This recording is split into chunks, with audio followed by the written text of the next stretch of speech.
Welcome to Now and Zen. Today's guest is Aaron Breeze, most famously known for swinging the lick, but he also does lots of great microtonal nonsense and animation and composition. Yeah. So welcome. Hi, hello. It's so nice. I love these things. It's so fun. Yes. Let me see if I get this right.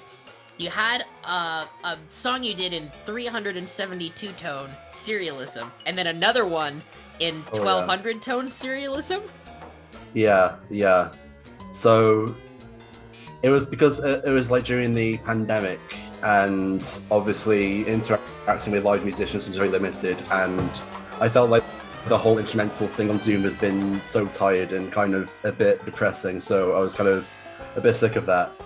Not having done it myself, but it's like this is a tired trope now.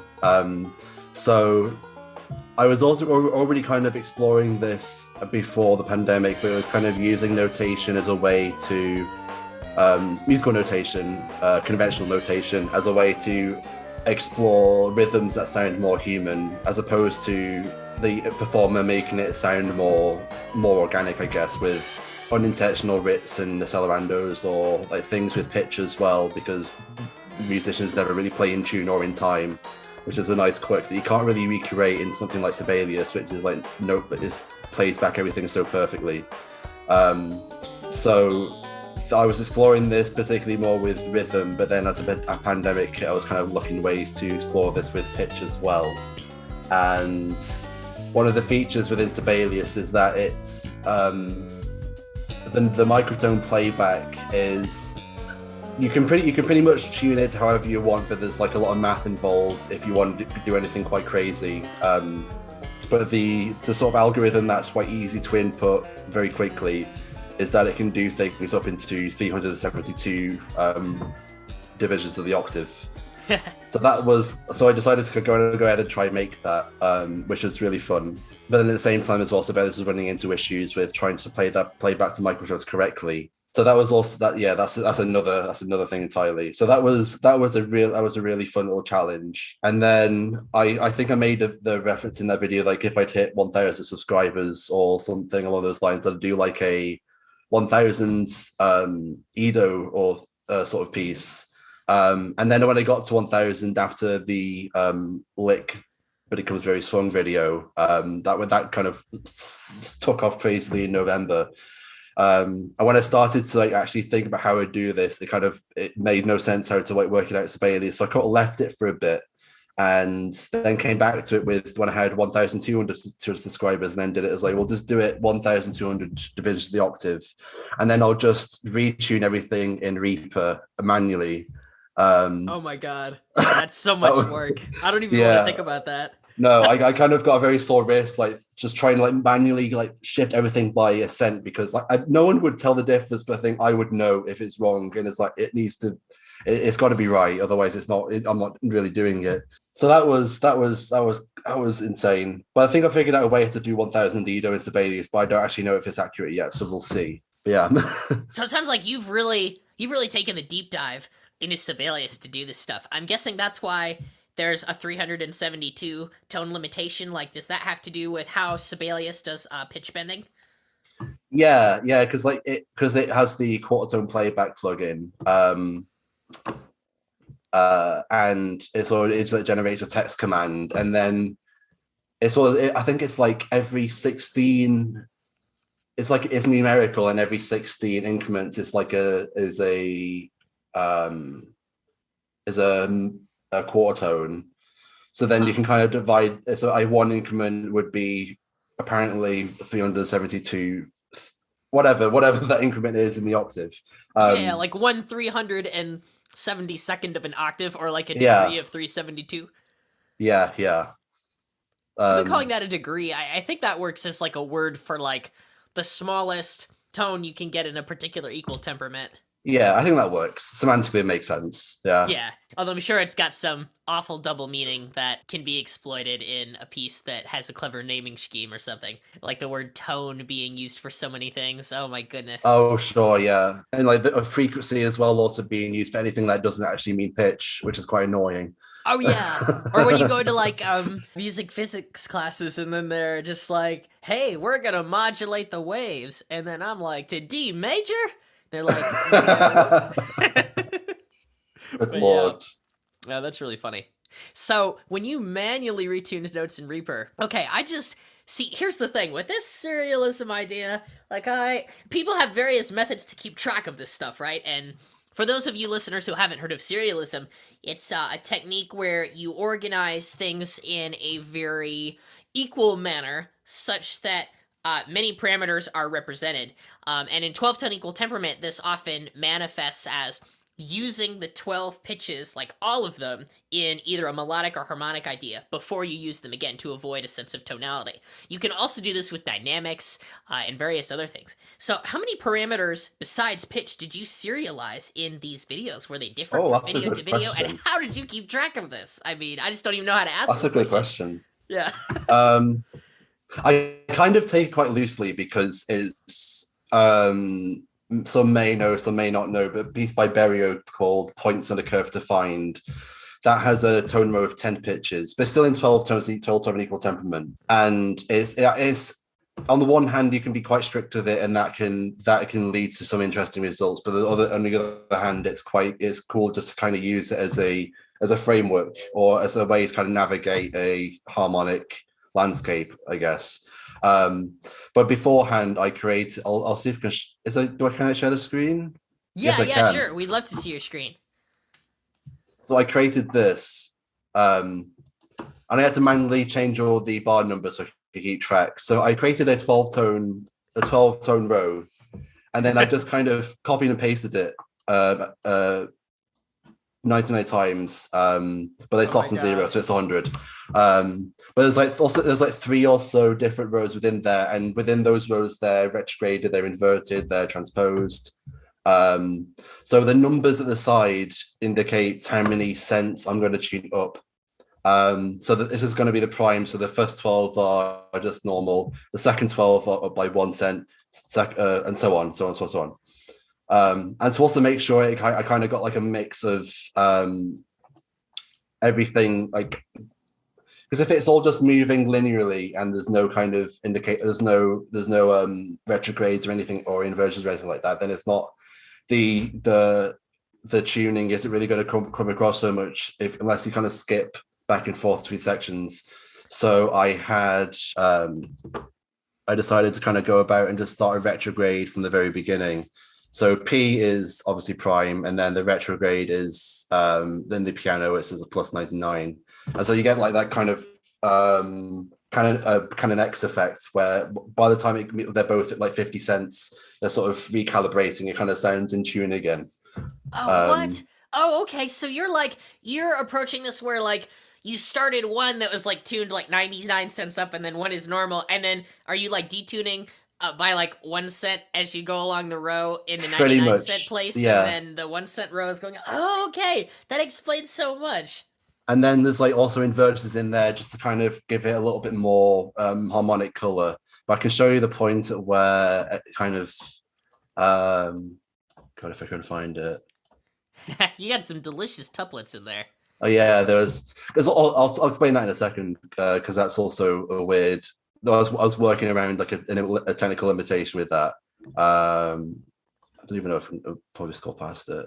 So I've got two pianos here, and they were kind of working in that kind of next like Nankaro way.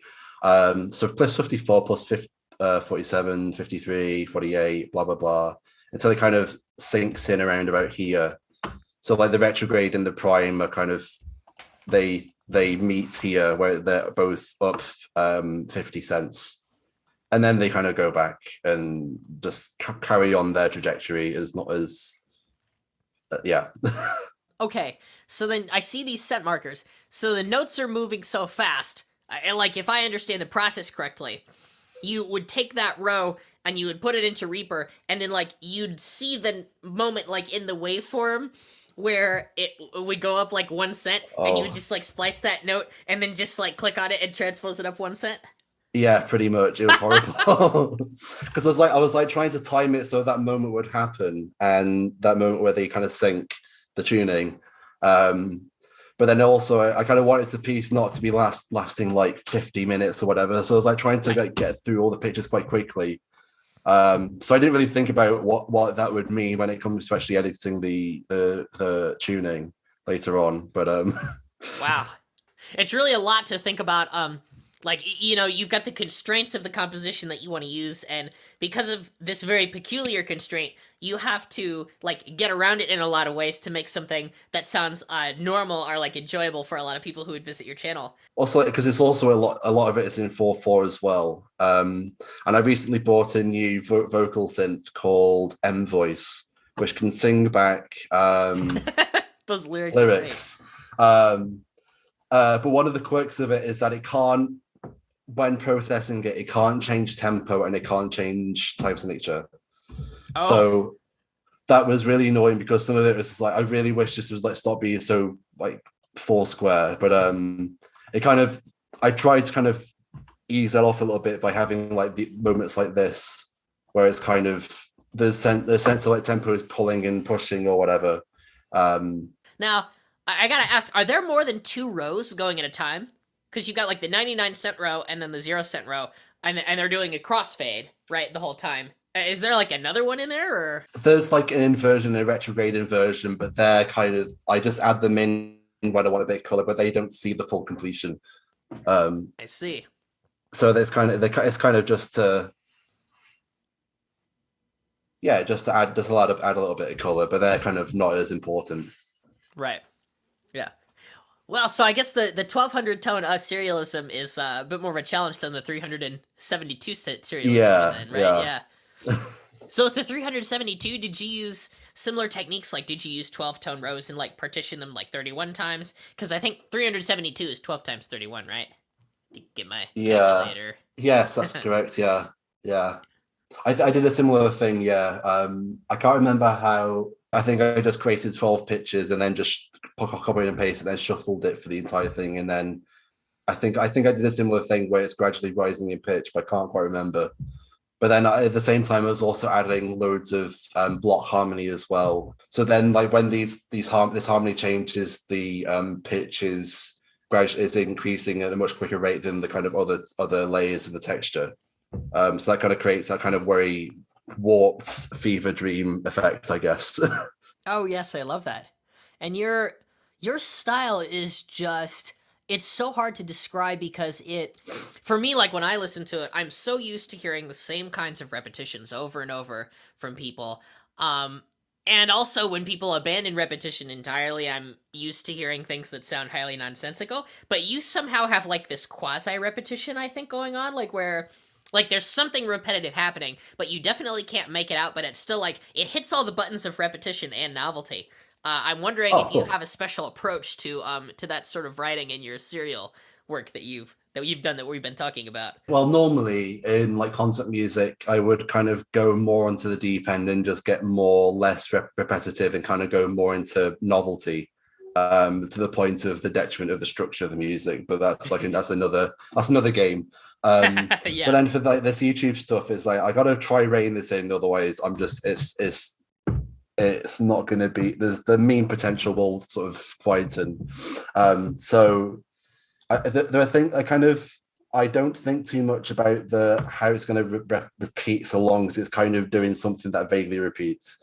So with the 370 blah blah the shorter tone row, that was a little bit trickier because I also did it in time signatures that were like, it was a shuffle, but it was in like 17 16 time signatures which alternate between like 19 16 or something like that. But then also kind of because the shuffle function on Sibelius playback only works if the bottom number is a 4 or 8. It won't work if it's a 16 and it's an odd number at the top. So I had to do it so I had to do it by 17/8 to 19/8. But then within those 17, it's divided by 17/16 1716, 1916, 1916. Oh my So god. so it kind of like goes into like every half of the bar it goes into a reverse swing basically, but that's because the motifs are only in 17 16th notes. If that makes any sense, if there are any musical example, I think is what makes sense. Dude, that's like a metric bombshell. In terms of just cool ideas, I mean, like, yeah, wow, that's so cool. Have a swing function on an odd numbered bar and then double it, and then you've got reverse swing in the second half of the bar. That's such a cool trick. Yeah. So it was, and also the row itself, I didn't deviate too much from what the rhythm I decided it would be. So still speaking on the shorter swing video, it kind of created like these weird moments where rhythmically, and it was these like patterns were happening, and later in the music you kind of get a sense you've heard something similar, but it was also it's still kind of developing, I guess, but like in a perpetual like sense of development section within the sonata with no exposition. It's just kind of constantly moving, and that's what I kind of like think about like a lot of my music anyway. With the 1200 Ida video, I kind of did it much simpler. So because it was all in 4/4, and I was very preoccupied with how to organize the row and kind of make sure that was all going to work out fine under 10 minutes or so. I remember something. There's a video I did of Captain Holt screaming "Bone." How dare you, Detective Diaz? I am your superior officer! Bone! Where I transcribed the pitch of everyone speaking, kind of created like a jazz accompaniment to it. I kind of started the row with how Captain Holt says, "How dare you, Detective Diaz? I am your superior officer." So I used that rhythm as like the basis of the row to start off with, and then I just kind of improvised my way through it until I kind of needed something needed to change because it was kind of getting a little bit too much, and I wanted to make this accessible publicly as well. So then like these kind of rhythmic sections came in, and when I started running out of ways to undevelop it, I just kind of referenced these sections again and just kind of kept it going until I ran out of the row. So it's improvisatory with a vague sense of a plan, but not sticking to the plan too much. I can't describe it. When people listen to that music, then there's like, they get this little inkling that there's a plan, but they like can't articulate it. It's like on the tip of their tongue. And I love how you use various things from pop culture, like from Community, and the Sarah Brand's Red Dress video, and you intermingle that with, the natural rhythms that they're sort of producing in microtonality. And Roy and Abed off to Dreamland, catching the train to Sleepy Town. Transcription, and I just think it's great. Yeah, thank you. Yeah. It's certainly a challenge as well. Like, if anything, it's a very good way to develop musicianship, I found. Yes. Yeah. And it's fun as well because when you do these videos on like, if you just keep grinding these sorts of things, where like transcribing or kind of with things from pop culture, you begin noticing it in real life where people are kind of singing things in like weird intonations or stuff. So I also I work as this is relevant, but I work as a ballet repetiteur in Linz in Austria, and I sometimes in work, like in breaks and stuff, I'll be just sat at the piano, just kind of waiting for the break to end, and I'll just like press a note, and I'll kind of see if anyone like end up like speaking to that pitch. If their voice naturally gravitates to that pitch from the speaking, because I know mine does when as well if I'm playing and speaking at the same time, and it's actually surprising how many people like does that. It's really cool. I like a fun little prank I like to play on people where I know what the joke is, but no one else does. But yeah. I didn't know that was a thing. That's so funny. Yeah, I've noticed that too with people speaking. In college, I totally forgot about this story, but somebody was telling me the other day that in my music history class, I only remembered it after they said it, but my teacher, he would have a very particular way of talking, and he would sort of get on a high note, and then after that he would settle on a low note, and all the low notes were similar, and so like it ended up being a very musical way to talk. Not that I didn't completely enjoy the contents of the lecture, but mind you, the musicality was simply just a hair distracting, so I just had to like try and write it down. So I would transcribe his speaking, and it just has this cool like high low kind of contour that's really fun. But yeah. I loved transcribing the red dress video. That was a really fun time. I really hope another meme comes out that's like that, but I can't envision it happening again anytime soon, because then people will say like, oh, it's just red dress again. We have to wait like 10 years for another one. Yeah, I think she's established what she is and what she's doing, and I feel like that she's got her audience now, and I'm trying to lay off with like fangirling a bit too much because I think I'm being a bit annoying, but Right. she's but I feel like she's I can't imagine doing something similar that will kind of blow people's minds, because the cat's already out of the bag, I guess. Yeah. Yeah, exactly.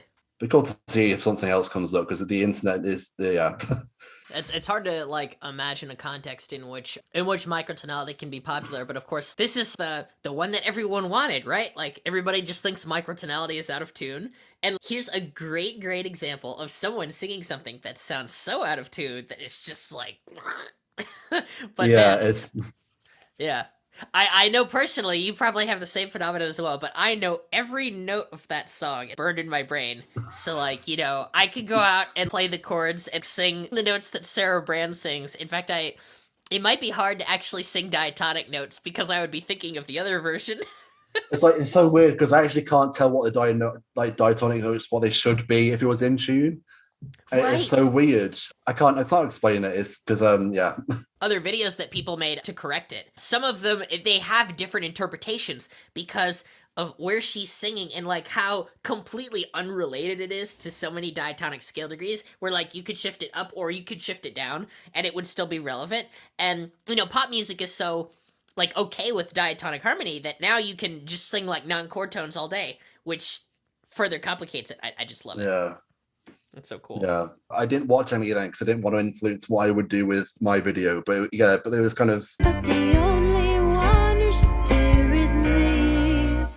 So how did you create the harmonization for your red dress video? Because like when this came out, you know, people were reharmonizing it, and both of it were just doing like, you know, 12 EDO normie stuff, and then you and me in Fast James Mulvale, we did versions where we incorporated the microtones and we had different approaches. So my approach was that using my transcription, I tried like really hard to make a chord progression that would make her singing sound intentional and not random. James just took like every root note that she had and like constructed like a Carlos Gamma chord under it and like turned it into like his synthwave. So he turned it into like synthwave.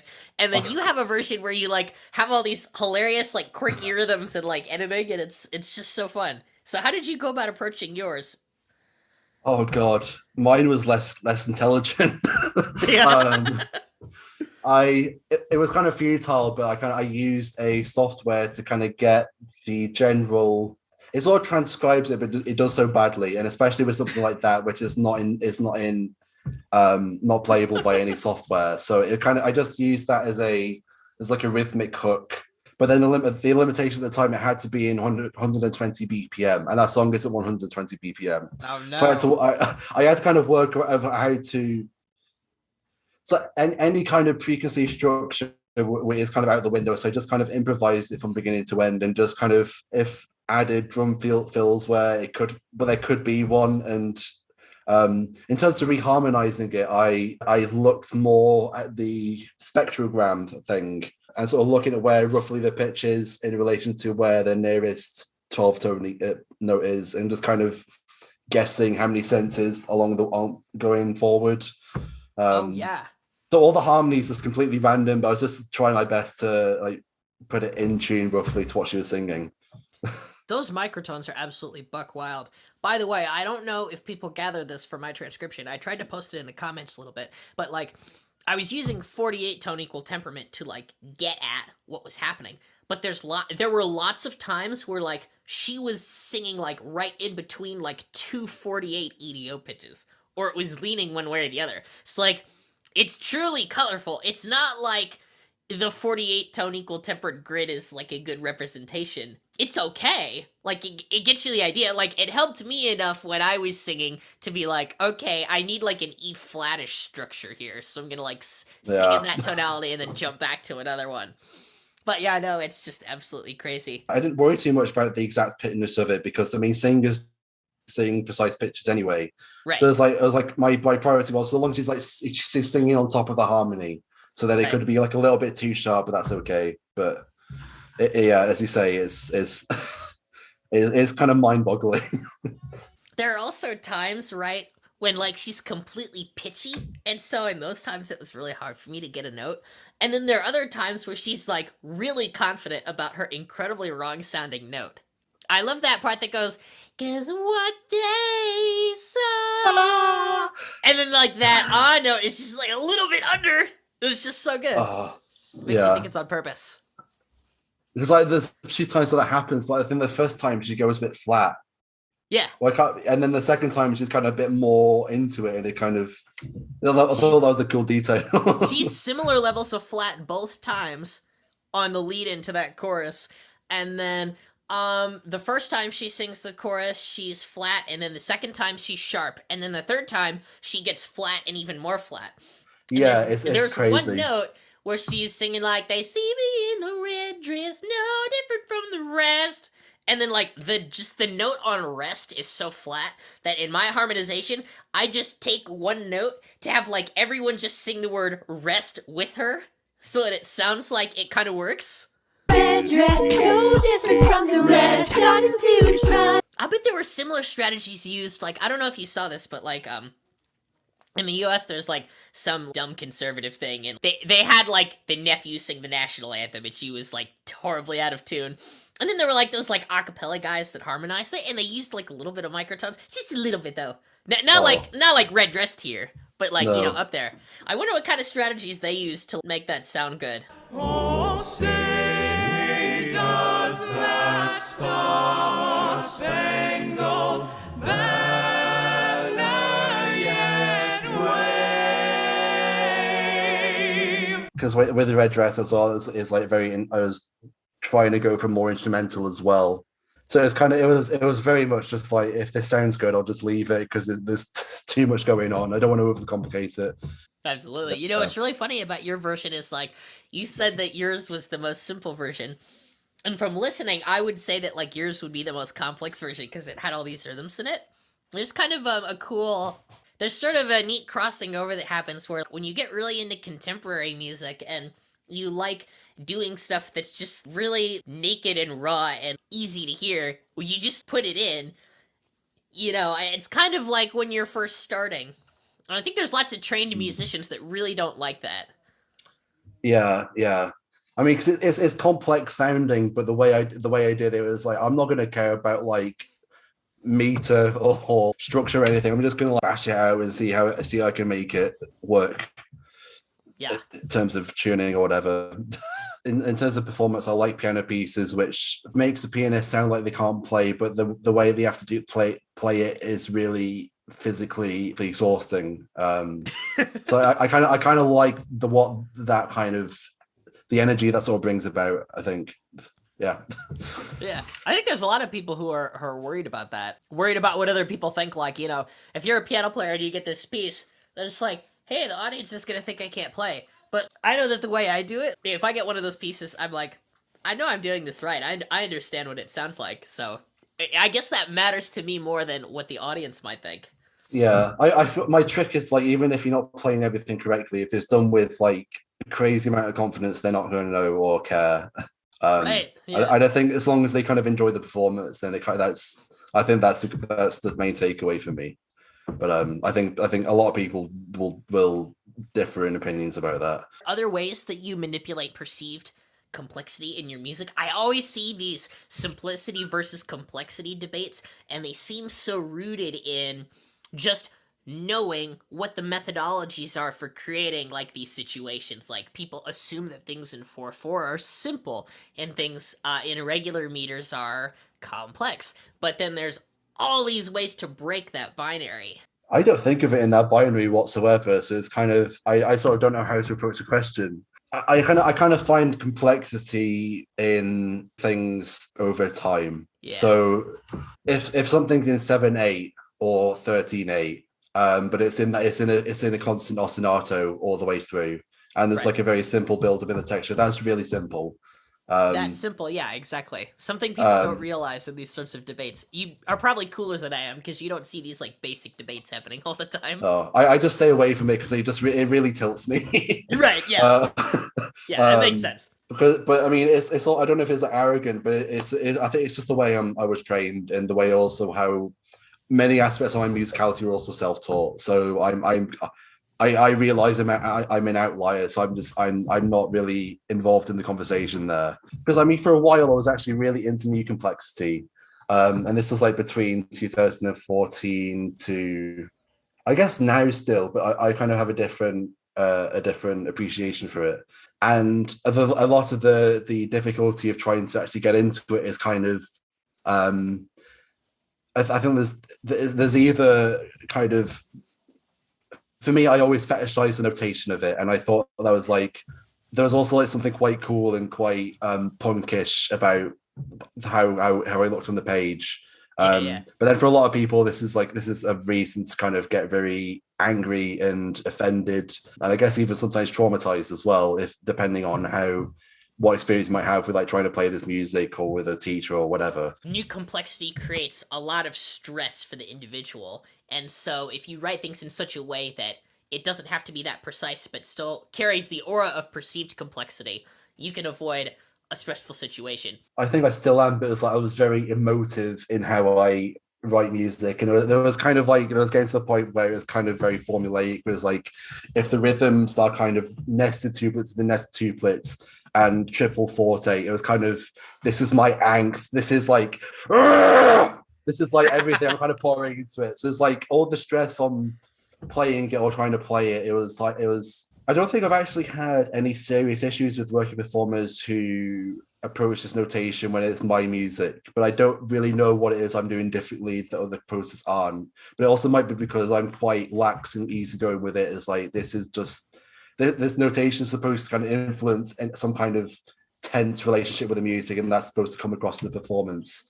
So I think if they understand that, that can work out. You know, we were having that conversation on the Hunter Ewan episode, where like, if you let your guard down and prove to the performers that you can in fact be silly, or that you're not taking the new complexity and the accuracy of it that seriously, then that is definitely a less stressful situation. So I guess a lot of performing these kinds of things depends on what the composer and the performer want to allow. You know, the performer wants to be in a situation where they can do their best and accurately represent things on the page. And some composers might be really, really anal about detail, and some composers might say that they're just trying to achieve a particular effect. And I think composers who do the latter, they're just more likely to create environments where the performers don't feel like they're doing something that they can't do or that wouldn't make them look silly. I think it's an easier way to like establish this, but like a safe space, I guess, between the composer and the performer.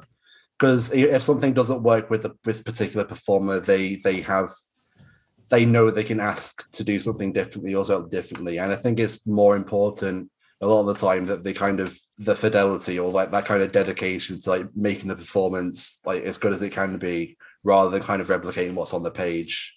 I mean, I guess it depends. I guess it depends. There's lots of ways to indicate to other people that you are in fact a silly person, and so things are fine. And then I think like, I don't know, if you're too dedicated to being silly, you can shun anything that resembles serious music and have no sacred cows, and even ridicule the idea that music that really touches you at a deep level in a non-silly way should exist or should matter or is valuable in society. God, yeah. I can't go too much into it, but I was kind of having to research a lot into meditation music and that whole brand of stuff. And I was also recently watched it's like Tantrical YouTuber. He did a video on stock music. It's really good. It's really good. But it kind of just soothed, like watching that video just took a weight off my shoulders. But there's, on the one hand, it's like people can like the music they want to like, and it's like there's like this brand of meditation music which is very, very crass. And I kind of made a joke on it on the Absurd Music Ideas page, and then I decided to actually like just try this out, and I posted onto SoundCloud without too much silly context or like this is me taking the piss, blah blah blah. But someone actually quite liked it, and they kind of listened to it again later that day. So there's a weird tension in me that it's like, well, this music is like lovely, and they can enjoy this. But I think it's also depending on the context as well. I don't know where this train of thought's going whatsoever, but I find it so hard with so the kind of silliness thing, and it is kind of, it gets so easy to fall into a nihilistic trap without realizing you're being nihilistic.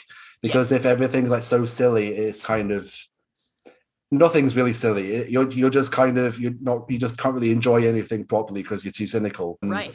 I feel like I've learned that the hard way. I still have reservations about certain music, but I think that's maybe my takeaway from it. I've been very invested into the relationship between music and comedy, and since I've moved away from the UK, I've had to kind of put that on hold. I kind of just like think about this only when I'm doing stuff for YouTube.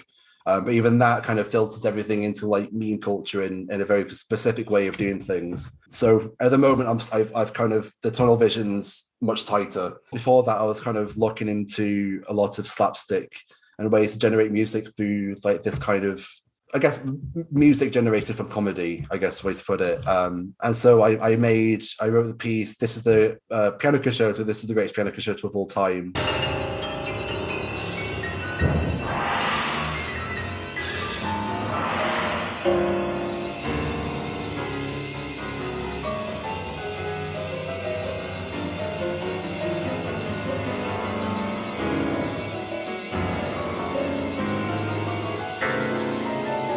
Oh yes. And that one guy who commented on it, who's like, he's not the greatest guitar. Oh man, I don't know.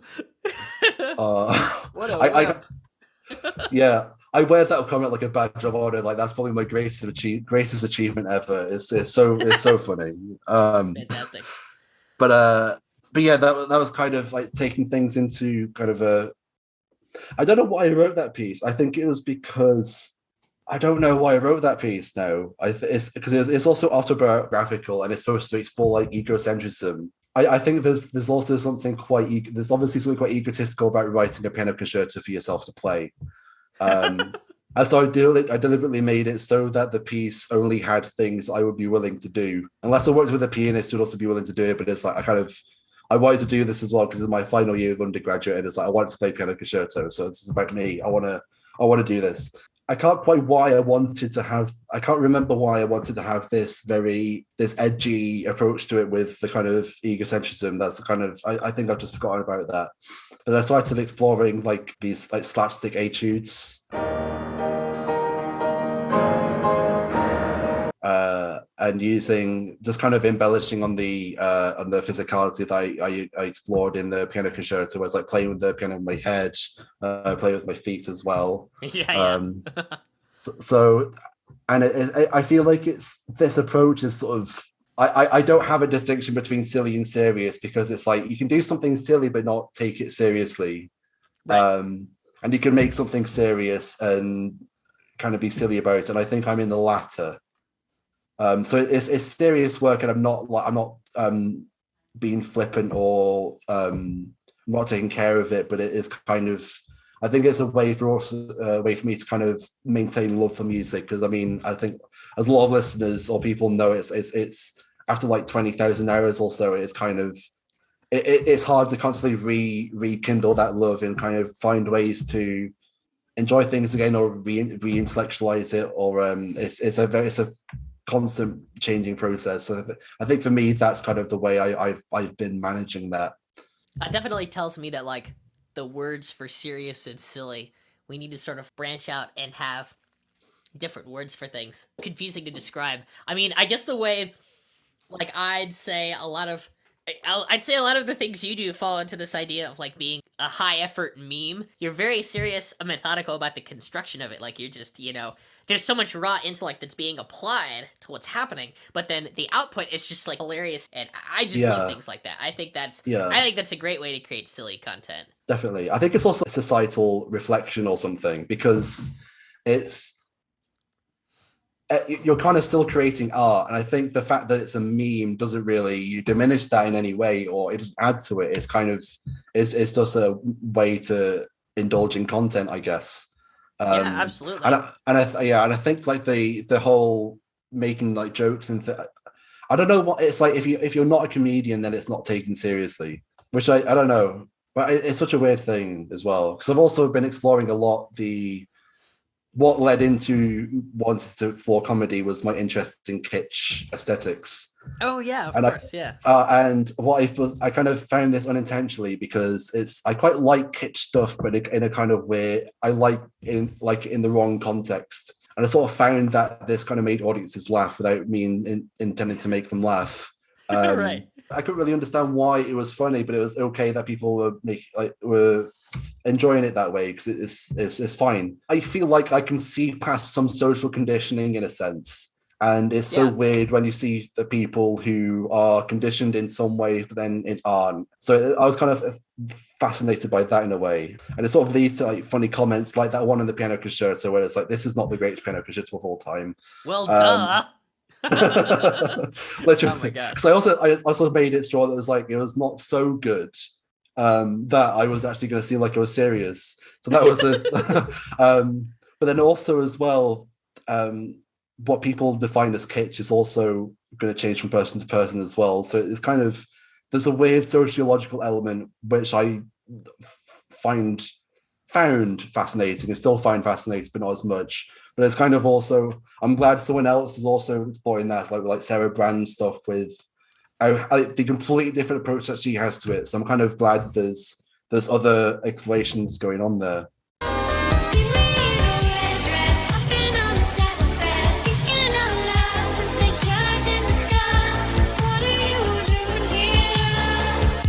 So much of music and what we get from it is really based on social context, and I think there are sort of different camps of people that react to that, because we would like music to, be absolute and unconnected to anything social, hence the term absolute music. But you have sort of a camp of people who are still pretty eager to divorce music from its context, and then sort of a camp of people who like bury themselves knee deep in context and act like music theory is bad.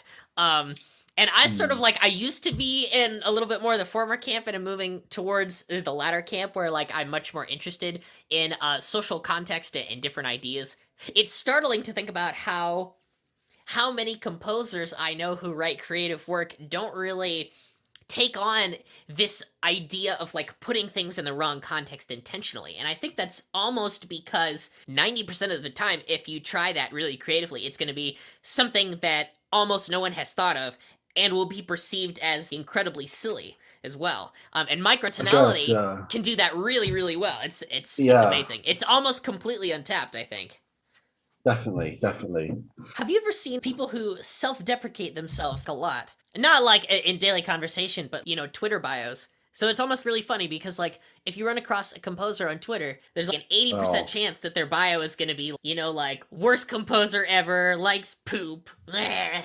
And it's very funny, but also really telling, I think, of what's become of this sort of online space. Because I think the pros of self-deprecation, the big pro of self-deprecation is if you're willing to make fun of yourself and you're willing to be silly, then people know that you don't have to take yourself seriously. And so that can be, sort of comforting, as we've discussed. But I think the con of it is that it can be a reaction to almost this. It's sort of like a reactionary hostility to seriousness. Similarly to how we had serialism, and then people crunched down hard on that with minimalism to try and beat it back since it was a thing. People who like serious art are sort of, I think, getting beaten back by a crowd of people who don't want to be concerned with anything that has gravitas, like they want the silly stuff. And that's totally fine. It's just that, you have all these notions that serious music is a term that excludes all non-serious music. And I guess such crowds perceive that kind of music as somehow being more haughty and entitled and elitist than it actually is. And that's unfortunately a stereotype that's perpetuated by the institutions that uphold them. So interesting, because it's also, I think what you said, if you're self-deprecating, then people know not to take yourselves too seriously. But it can also go the other way and kind of be so overly confident that people will know not to take yourself seriously. But I think the latter requires a little bit more finesse. And if you don't do it right, then people are kind of, he's arrogant. Oh, God, what the hell is wrong with that person? Exactly. And it's so I think particularly online, it's so hard to actually accomplish that through like anything that's textual. It is, yeah. And I don't know. I also get quite bored of all the separate deprecating as well, because it's like, you know, not to take them too seriously, but you also know they're not very original as well. People just don't pay attention. They just kind of want to join in. Right. It's so hard to actually provide insight into any of it. And I don't know. So it's nice having this conversation. Yeah, it is. Yeah, it's funny because some composers who do that, I find that their works are strikingly original, and I enjoy them. And then, you know, some of them not as much. It's definitely a trend, right? Like, I'm almost tempted to do it myself in my Twitter bio. Part of it is sort of like a negative reaction to, I don't want to say cancel culture, because like, I really hate complaining about that, because you know how often right-wingers do it all the time. So you don't want to be Yeah. pigeonholed into like being one of those idiots who just it doesn't want people to get mad at them for saying things that are completely terrible. But if you say things that aren't terrible or that terrible, yes, people will unironically read into it. It's kind of like the music industry, where the big like creators who are like super famous, they can only get canceled if they do something completely terrible. And it means that the really small people, if they dare to say anything just a little wrong, everyone will clamp down on them, and they don't even get a chance. So it's like it helps the big guys, and it squashes the little guys, just like anything else. Oh my god, the domino effect is like kind of like washing over my brain now. It's like, oh god. I also find as well, it's like in like particularly when freelancing, it was also a cause for like a lot of paranoia, and I think that like paranoia plays into this kind of not wanting to say the wrong thing, or basically constantly treading on eggshells. And yeah, that's not a good feeling. That's a horrible feeling. It's an environment that creates a situation where making a joke is like a sterilized, neutered act. Yeah. I thought it was like one of the recent recent South Park films that came out on Paramount Plus. And don't ask me how I watched it, because Paramount Plus isn't out anywhere else in the world right now. But anyway, it's like it's set in the future, and one of the characters is like a stand-up comic, but and all the jokes they're telling are kind of anti-jokes, where there's like this he sets it up with a demographic of some kind. You can fill in the blanks, it could be anything, and they kind of doesn't end on a punchline, which ends up being the punchline, because it's like what like. Have you heard about these people? Have you heard about this? And then, oh, what great people they are. They're so like belonging in society. What wonderful people. The joke kind of runs out like this. It's like, it sounds sarcastic at first, but then it just kind of carries on like this and sort of anti-joke. I thought that was really funny. Kind of a very dystopian, extremist approach into kind of how, like, of course, there's outdated humor, and there's a lot of things that we're evolving so quickly now, and trying to kind of, I think we're moving too quickly than people can catch up. So that's also like a lot of I think that's part of the issue, maybe. Impatience at the people who have been left behind, who are still, you know, like telling racist and sexist jokes. Yeah. Things like that. Especially if you're working with like music and comedy. Right. It's a very daunting thing to think about as well. Because of course I've got to then put my prejudices in anything. I kind of put that under a microscope, and it sort of feels similar to like this kind of Catholic guilt in a way, that it's like, even though I'm not really doing or saying anything, it's still kind of like, there's still something kind of not right, I guess. That's a great analogy. Yeah. It's almost like, I don't know if you've gotten into this at all. I certainly haven't in a scholarly way, but I'm under the impression that most things that are comedic are just a little bit offensive. And so things that get way too offensive, I think, actually sort of encroach on our morals in a bad way. And then things that just aren't really offensive at all, you know, don't really qualify as a joke as much. You just want to be just a little bit rude, but not in a way that is mean. I think it's interesting because I think like anything that's like quite like a little bit bad is that anything that's like laughing, it's a oh, I can't believe I said that. It's kind of like a shock response. But I think it's also similar to like how people like laugh at funerals. But it's not because they're laughing at the dead person or the people grieving. It's a physiological response. Absolutely. You can't really laugh at the expense of someone who is suffering more than you, but you can laugh at political figures. You can laugh at people with high power, like if they're sort of made to look like a joker. You know, the idea of laughing at a funeral reminds me of something else that I think I I love about certain forms of popular media, those that successfully, I think, blend a sense of like gravitas or like serious feelings with silly feelings. It just comes across as really genuine, I think, because lots of times these forces are sort of seen as completely opposed or necessarily exclusive. But I love TV shows like I Think You Should Leave. There's that episode where there's that guy honking at Tim Robinson, and then he has to go sing at his mother's funeral, and he has to sing this ridiculous song, like the Friday night song. Like, that's just beautiful, man. Friday night, I'm thinking that It's serious, but it's also silly. It's Yeah. perfect. We're not laughing at anyone. We're just laughing at the absurdity of the situation. It's a very dry humor sort of thing. I don't know. It's Yeah. like I see a lot of that sort of thing in British comedy, at least. Also quite like this juxtaposition with like bloopers. Yes. Because it's such a I think it's such a nice way that humanizes people you might find like quite like your heroes or whatever. It's like it's a nice way to like, oh, they're just like me. They laugh like me. It's like, you know, like really relate to them in that way. And I quite like that when seriousness and silliness can kind of intertwine in that way, because it's, I think, more than anything, it just prompts a human connection. Yes, absolutely. Yeah.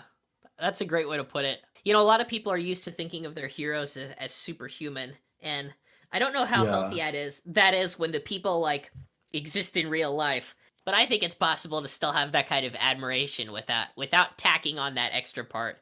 Maybe there's a part of everyone that wants to have a superhuman hero, but there's always a flaw unless the character is fictional. Yeah, I guess it's normal. I think any kind of I feel like for me any kind of dismissal of the fact that they're not incredible in some way just kind of makes me makes it harder for me to like get over it, basically. But it's like I think it's like I kind of, when I had a masterclass with Brian Fernyhough in 2014. Ooh, do tell. And it was amazing. Like the whole experience is amazing. I didn't do anything too weird, but I mean, like before we found out that he was coming to do a masterclass, so I pleaded my head of school that please let me be in the masterclass. I really want this. I really want this. And it was a great experience, but then it was also, and I actually had the courage to actually ask him to sign one of my scores that he did in the masterclass. But it was, I mean, for me, I didn't feel like I could like just kind of be overly intrusive on his personal space, but it's like I do respect his intelligence, and I think a lot of people don't actually understand what he's getting at half the time, or at least how he perceives his music and the way how he approaches music. I think it's very refreshing. Oh, I just realized I wanted to ask you about your Beethoven video.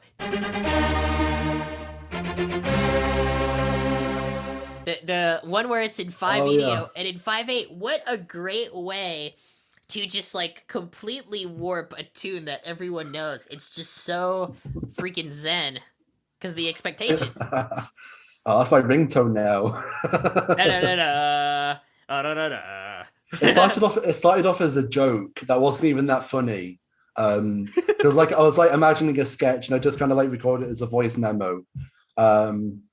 It's like one character goes to another. It's like, oh, have you heard that famous Beethoven tune, or the one that goes da da da da da da da da da da? So it's like kind of in the wrong meter already. So that was kind of the prompt for that idea, I guess.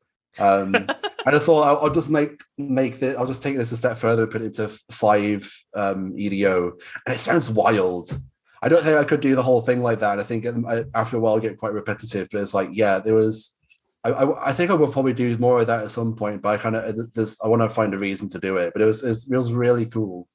At times it kind of sounded like the soundtrack to Squid Game. Yeah. Because the soundtrack has got like a lot of these, I guess, I don't know what wind instruments they are, but it's got this very there's something folky about it, and the tuning is it's not where you expect it to be. And I kind of had that same experience when making them this Beethoven thing. It's interesting to hear your thoughts on 5-tone equal temperament, because like 5-tone equal temperament, it only has 5 notes. And for me, since I've been working in Zen for quite a bit, 5 almost doesn't sound Zen harmonic to me anymore because a lot of the values hit close to quarter tones in the immediate area. And so, Yeah. but I can still like grasp the 5-ness of the structure without like actually having an illegitimate major second in there. Like they're all 240 cent seconds.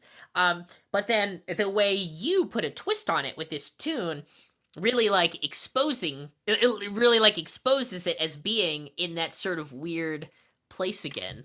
So it's Yeah. really illuminating to hear your description of it. It's cool. That's really neat. Yeah, it's like I felt like it's just very pentatonic, but like with a bit of spice, really.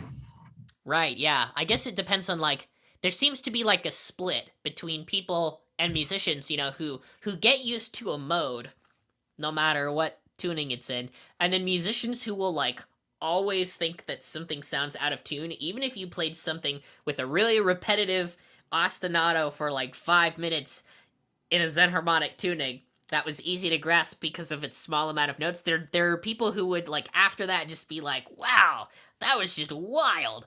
But like if I were to hear something like that, I would be like, move on, please. I understand the notes. Yeah, definitely. It's like if you go to like a jazz jam and like people are just playing like E minor 11 for like 4 minutes or 11 minutes, and it's like down repeat to like some vague funk groove. It's like, please, for the love of God, do something else. That's a children's favorite chord when they play the guitar. Yeah. That's funny. What's really funny is that whenever Sarah Brand does anything, people always like update me because they think I'm the Sarah Brand person. I finally looked at my YouTube data, and the only time that the algorithm has ever helped me at all is when I posted the Sarah Brand videos. So like if you look at my algorithm, there's like a big bar that says red dress, and then like 4 other ones that don't matter that are tiny. Wow. That's just crazy. I wished her happy birthday once, and she shared it on her story. And I was like talking to her for a very small bit, but not really saying anything. And I think this kind of killed it. I suggested like it would be a very small chance, but if we ever get to collaborate at some point, that would be amazing. And then she's kind of like not really responded to much after that. So this is understandable, but I don't want to come on strong, but it's like I want this to be known at least. But right, you also wonder if at any point in the conversation, like because of her possible lack of intentionality towards the way she's singing, you wonder if like you'll say something that will lead her to be insulted because of her intonation. Like, possibly. Oh yeah, you're just singing random stuff, and she might be like, well, that's it. Not gonna talk to this guy anymore. God. I don't know. Yeah. Are there any microtonal works we haven't touched upon that you would like to discuss in a particular way? The PS1 Hagrid animated adventures. Oh yes, that's got some microtones in it. Yeah, that's very microtonal. It's very much, and also the animation as well, which is like the best animation I've done. I've yet to do one since the animation I made for Christmas, like 2 years ago. But yeah, that's cool. So were you all the voices, and what software did you use for the animation? So the voices from the voice actor from the PS1 Hagrid.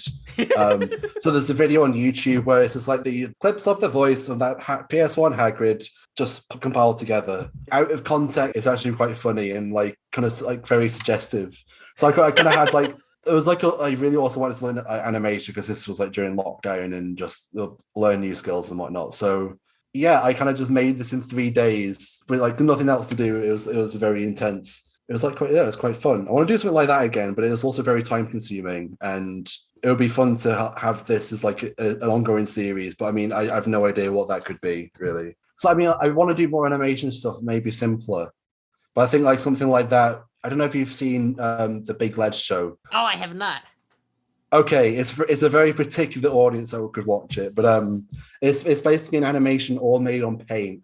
But it's like these like guys from Australia, like they started doing it, and it's a very, very silly show, like about some like a guy called Les and like some druggy Sasquatches. It's very, very bizarre, but it's surprisingly good. But the soundtrack in that is like very kind of psychedelic electric guitar, and it works perfectly for like the mise en scène. So I'd love to make something that's like quite weird and a bit not quite psychedelic, but so I think that'd be quite fun. That'd be so cool, yeah. I came to church to praise the Lord,